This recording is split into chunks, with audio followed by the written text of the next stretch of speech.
kind of shocked me to see. This thing that I saw was it was a part on the news channel CNN, and it was their coverage of the new film that has been released, The Sound of Freedom. And I was properly shocked about what I saw, and it kind of made me think of the scripture of Isaiah 5, verse 20. And Isaiah 5, verse 20 says, "Woe to those who call evil good and good evil, who put darkness for light and light for darkness, who put bitter for sweet and sweet for bitter." And this is something that we know marks the end times, marks these times that we live in, where evil is seen as good and good is seen as evil. But in this still kind of shocked me to see this response.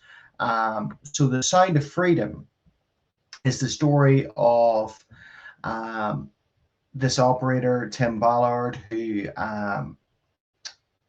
whose career was based on freeing children from sexual trafficking. Jim Caviezel stars as this. This is a true story remade or made back in 2018, but then for some reason blocked from being let out, and now it's let out. Now it's been released. It is surpassing box office expectations of big Disney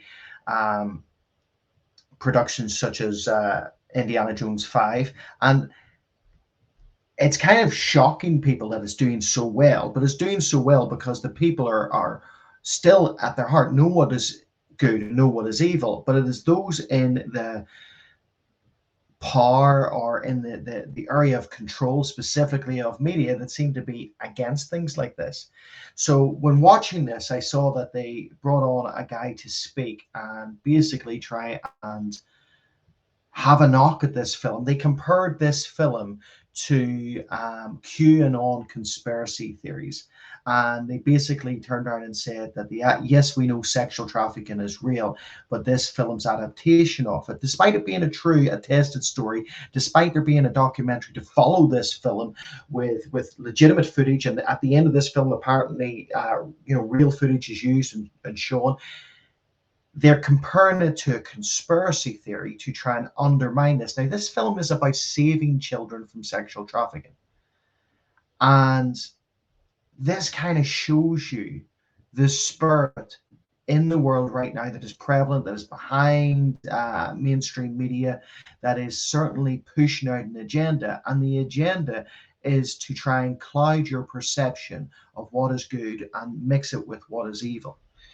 And let's just be right off the bat, just right blatant with this. Sexual trafficking of any kind is evil. Trafficking and using people as commodities is evil.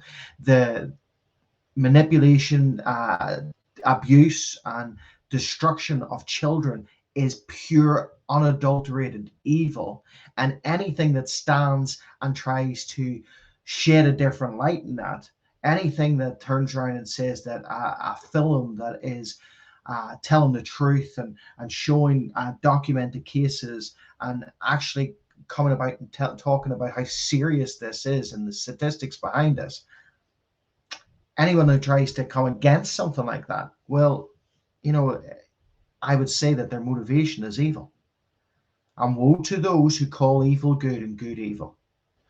So I would suggest that whenever this film is released all the way around the world, we are talking with the elders at the minute about possibly hosting a viewing of this film in the church, and because that's an opportunity to do so. But whenever this film's released around the world, I'd say if you're a born again believer, go out, support it, spend your money on that instead of on Disney.